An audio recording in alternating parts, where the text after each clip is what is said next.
Welcome once again to Masterworks with Michael. This evening we will be reading Little Ida's Flowers by Hans Christian Andersen. "My poor flowers are quite dead," said little Ida. "They were so pretty last evening, but now every leaf has withered and drooped. Why do they do that?" she asked a student who sat on the sofa.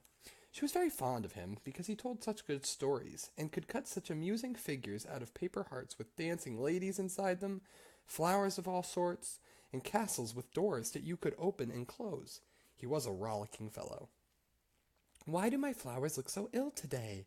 she asked him again, and showed him her withered bouquet. "Don't you know what's the matter with them?" the student said. "They were at the ball last night. That's why they can't scarcely hold their heads up." "Flowers can't dance," said little Ida. "Oh, indeed they can," said the student. "As soon as it gets dark and we go to sleep, they frolic about in a fine fashion. Almost every night they give a ball." "Can't children go to the ball?" "Little daisies can go, so can lilies of the valley." "Where do the prettiest flowers dance?" Ida asked.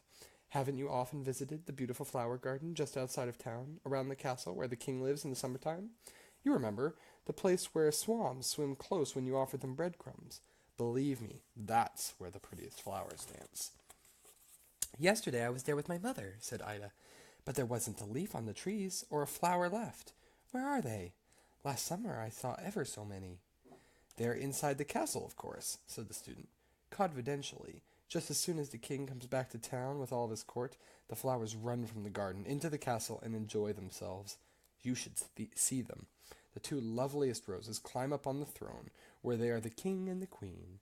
All the red coxcombs line up on either side to stand and bow, like grooms of the bedchamber. Then all the best-dressed flowers come, and the grand ball starts.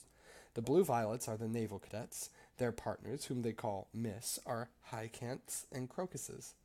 The tulips and tiger lilies are the old chaperones, who see to it that the dancing is done well, and that everyone behaves properly."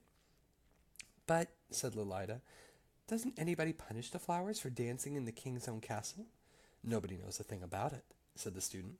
"To be sure, there's the old castle keeper who is there to watch over things. Sometimes he comes in the night with his enormous bunch of keys, but as soon as the flowers hear the keys jangle, they keep quiet and hide, with only their heads peeking out from behind the curtains. Then the old castle keeper says, 'I smell flowers in here,' but he can't see any."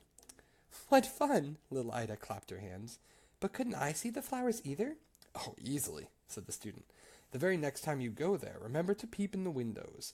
There you will see them, as I did today."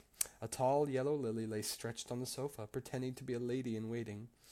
"Can the flowers who live in the botanical gardens visit the castle? Can they go that far?" "Why, certainly. They can fly all the way if it suits them. Haven't you seen lovely butterflies, white, yellow, and red ones? They almost look like flowers, and that's really what they used to be. They are flowers who have jumped up off their stems high into the air. They beat the air with their petals as though these were little wings, and so they manage to fly. If they behave themselves nicely, they get permission to fly all day long, instead of having to go home and sit on their stems. In time, their petals turn into real wings. You've seen them yourself. However, it's quite possible that the botanical garden flowers have never been to the king's castle and don't know anything about the fun that goes on there almost every night. Therefore, I'll tell you how to arrange a surprise for the botanical professor. You know the one I mean. He lives quite near here. Well, the next time you go to the garden, tell one of his flowers that they are having a great ball in the castle. One flower will tell the others, and off they'll fly. When the professor comes out in the garden, not one flower will he find, and where they've all gone, he will never be able to guess." "How can a flower tell the others? You know flowers can't speak."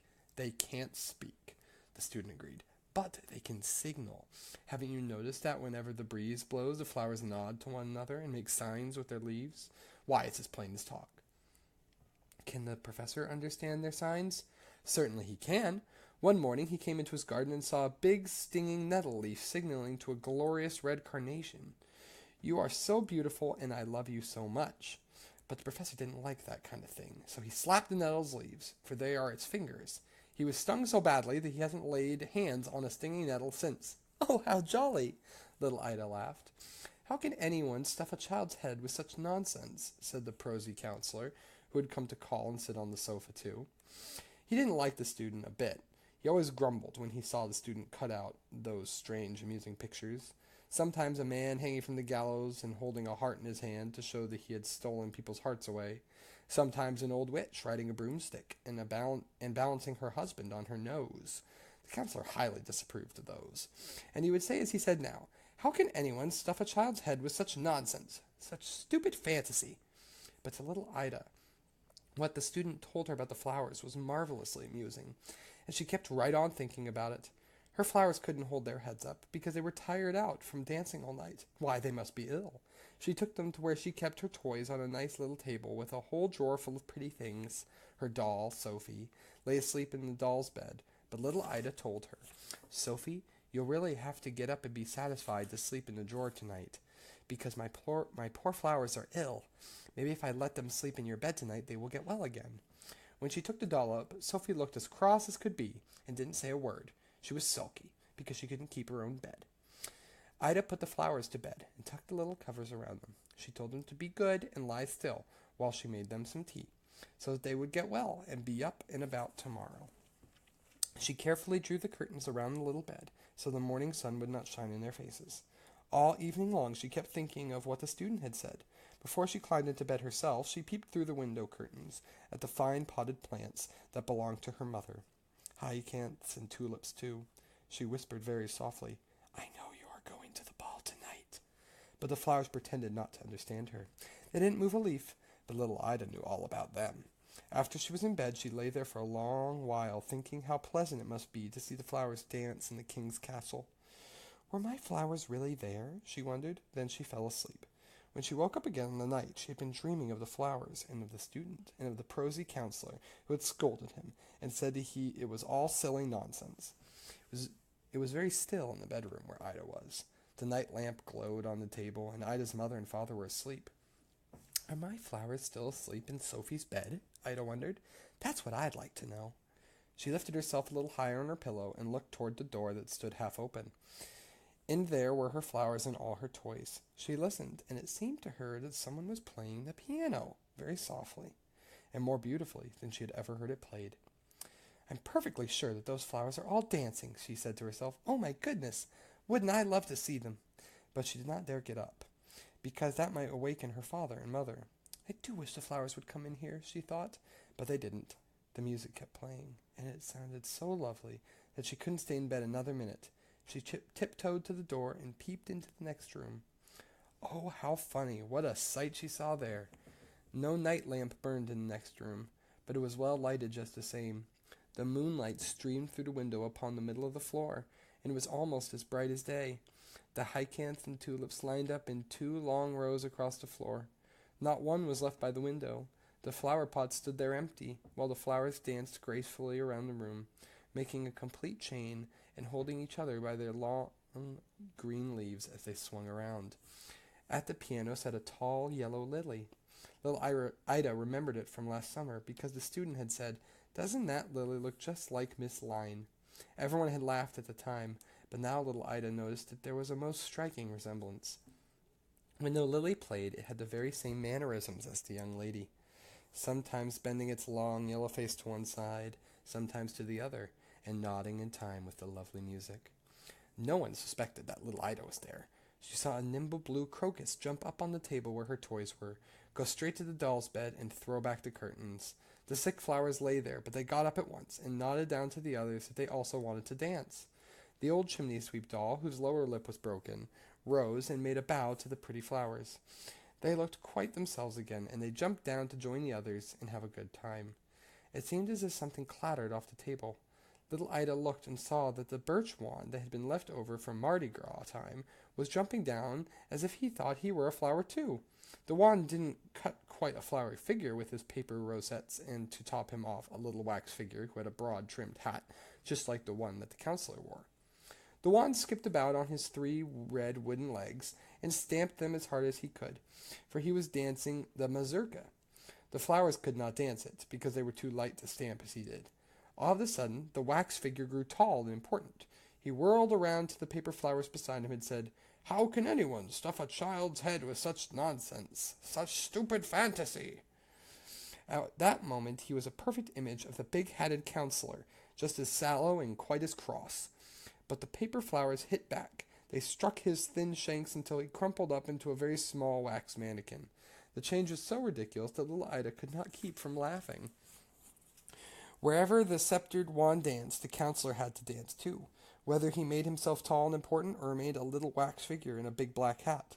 The real flowers put in a kind word for him, especially those who had lain ill in the doll's bed, and the birch wand let him rest. Just then they heard a loud knocking in the drawer where Ida's doll Sophie lay with the other toys. The chimney sweep rushed to the edge of the table, lay flat on his stomach, and managed to pull the drawer out a little way. Sophie sat up and looked around her, most surprised. "Why, they are having a ball," she said. "Why hasn't anyone told me about it?" "Won't you dance with me?" the chimney sweep asked her. "A fine partner you'd be," she said, and turned her back on him. She sat on the edge of the drawer, hoping one of the flowers would ask her to dance, but not one of them did. She coughed. And still not one of them asked her to dance. To make matters worse, the chimney sweep had gone off dancing by himself, which he did pretty well. As none of the flowers paid the least attention to Sophie, she let herself tumble from the drawer to the floor with a bang. Now the flowers all came running to ask, "Did you hurt yourself?" They were very polite to her, especially those who had slept in her bed, but she wasn't hurt a bit. Ida's flowers thanked her for the use of her nice bed and treated her well. They took her out in the middle of the floor, where the moon shone, and danced with her while all the other flowers made a circle around them. Sophie wasn't cross at all now. She said they might keep her bed. She didn't in the least mind sleeping in a drawer. But the flowers said, "Thank you, no. We can't live long enough to keep your bed. Tomorrow we shall be dead. Tell little Ida to bury us in the garden, next to her canary bird's grave. Then we shall come up again next summer, more beautiful than ever." "Oh, you mustn't die," Sophie said, and kissed all the flowers. Then the drawing-room door opened, and many more splendid flowers tripped in. Ida couldn't imagine where they had come from, why, they must have come straight from the king's castle.